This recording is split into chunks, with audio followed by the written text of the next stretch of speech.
Hey awesome people, welcome to Minorities in Lit. We are talking about the Unit 4 folder. So we have finished everything that we needed to do for our Unit 1 by finishing our final draft. So now we are in Unit 4.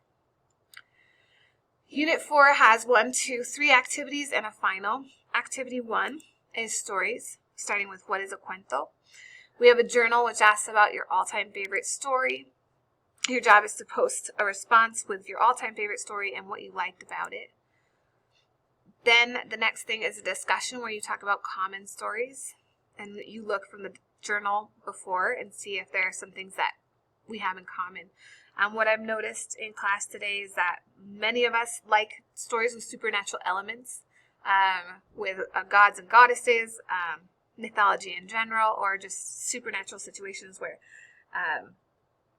a god or vampire or something supernatural invades the natural.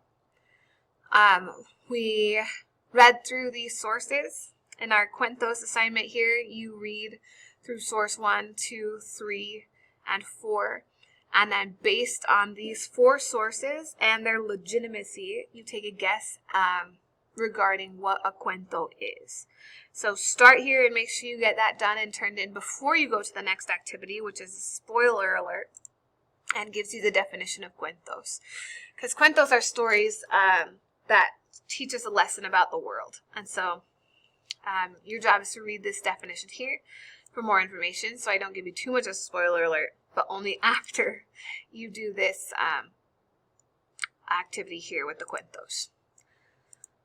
So, to start our Cuentos introduction, we have a journal and discussion. What lessons in life have you learned about stories? Your job is to post a response, what lesson you learned. And so there are some examples here. Black Panther, La Llorona, Mulan. These are stories that we watch as children, and there are lessons available in those stories. And I can't even think of a story I've ever heard that didn't have some sort of lesson tied to it. So, cuentos are very focused on those. So our first story you'll have to read is called Dead End. By the time you get to the end, you have an example of a cuento within a cuento, because La Llorona is one of the guiding factors in the decision that Maria makes in the end. And then your job is to answer 1 through 4 based on Dead End, which finishes Activity 1, leading us to Activity 2. Activity 2 starts with a discussion.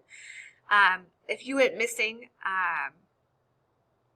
what would happen? Who would miss you? Who would be the family members to look for you first? What would they look for? Where would they look for you? What would happen if you went missing? Then your job is to read Geraldo, No Last Name. This is a very, very short story from Sandra Cisneros. It's from the novella House on Mango Street. This is it. That's the whole story. So read through that, thinking about what happened to Geraldo. And your job then is to diagram the plot. You have 6 questions that you need to answer, and plot out the story Geraldo, No Last Name. Then your job is to dig deeper with Geraldo, No Last Name, and in your second read, be able to answer these questions. So you have, what is the lesson in the story as you see it? What is the story saying about the nature of immigrants, minorities, and life itself? What are the specific methods used to teach the lesson? For example, you've got what kinds of figurative language, simile, metaphor, personification, hyperbole, allusion, idiom, pun. What kind of plot structures and narrative techniques are used? Point of view, narration, speech, tense. What kind of image and comparisons to real life are in it? So these 3 things, for some reason, Schoology moved, but all go under the category of 3. What kind of methods? And you've got figurative language, plot structures, and images. Those 3 categories are the methods used. So after you complete the plot diagram and dig deeper, the goal is to imitate Geraldo, No Last Name. And that's just going to be a short story, right? The last one was only about 300 words. And so your job is to write a short 300 to 500 word cuento that tackles those same ideas that her story tackles regarding, get back to it. I'm thinking about the deeper message of the text, how it impacts immigrants and life in general, those kind of things. So your job is to then copy the style and create your own. So there are the instructions for that there. Lastly, the last activity, activity 3, reading and mimicking. There's a discussion. If an angel appeared on your doorstep, a character in our next story will encounter an angel. To answer the following questions, imagine an angel showed up on your doorstep. So there are 3 questions here. What would an angel look like? What would you do regarding the angel? And what would the people in your neighborhood think if the angel showed up at your house? Then the next question, or next thing is the text for A Very Old Man with Enormous Wings. This is broken up by paragraphs, as each paragraph is numbered. It's a longer story than the other 2. And so take your time to read that one by Gabriel Garcia Marquez. This one is very deep and tackles a lot of different things in it. So you're going to see a lot of metaphor, a lot of symbolism, those kinds of things in this text. You're also going to see some magical realism, as Gabriel Garcia Marquez introduces the idea of an angel, but in such a commonplace and common situation that he seems not very angelic. After you read that text, you do the same thing as you did to Geraldo with No Last Name. You answer these 6 questions to diagram the plot, and then you do the dig deeper, looking at 1, 2, and 3. What's the lesson? What's the story saying about the nature of immigrants, minorities, and life itself? What are the specific methods used? And you'll think about the figurative language used. You'll think about the plot structures, and you'll think about images and comparisons to real life.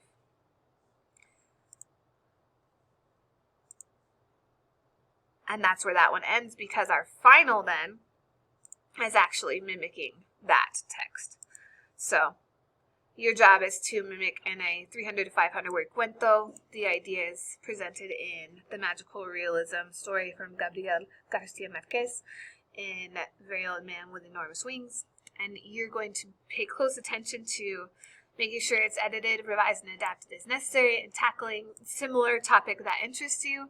You might need to reread parts of the story, especially I'd say the first 2 paragraphs and last 2 paragraphs. And then make sure you use dialogue, use strong verbs, use sensory details to show rather than tell. Stories should approach topics like this story. So, The Very Old Man with Enormous Wings tackles inhumane treatment of others, hypocritical actions, the juxtaposition of the sacred and the mundane, right? An angel shows up and looks not like an angel. And then faith, religion, and morality are some of the big themes. And some of the elements you might see and want to use is magical realism, which is where really normal, common, everyday things mix with magic. So that's step 1. Step 2 then is a brainstorm, and you think of 5 different examples where this could work. Here are 5 examples, some modern day possibilities that tackle these topics. There's also some more information just helping you to think of areas with those topics in mind. Feel free to read that list if you're getting started with the brainstorm. Then moving on from step 2 is step 3, where you have your plan, and you'll plan it out steps 1 through 6. Think about the setting, then think about the characters, what's the first event, second event, climax, and how does it end. And here's an example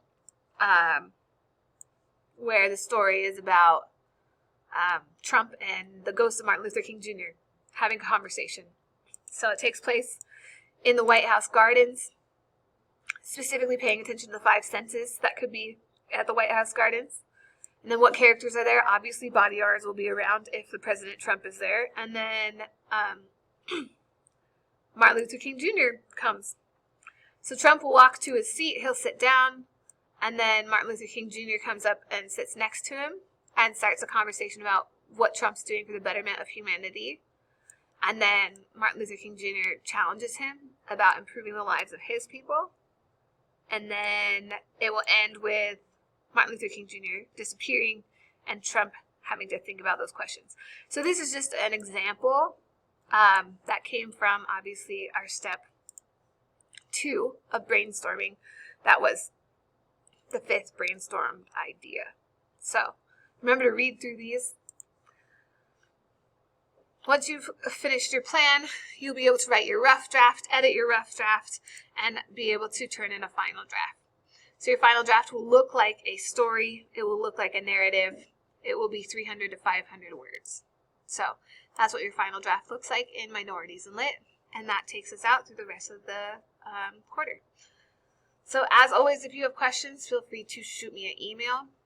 If, as you look at your different folders, some of these assignments don't show up, it's because I've taken them out of your specific class for time reasons. But this is the official overview, including everything before I've removed or moved anything. So if you have any questions, shoot me an email, give me a call, and let me know. Good luck.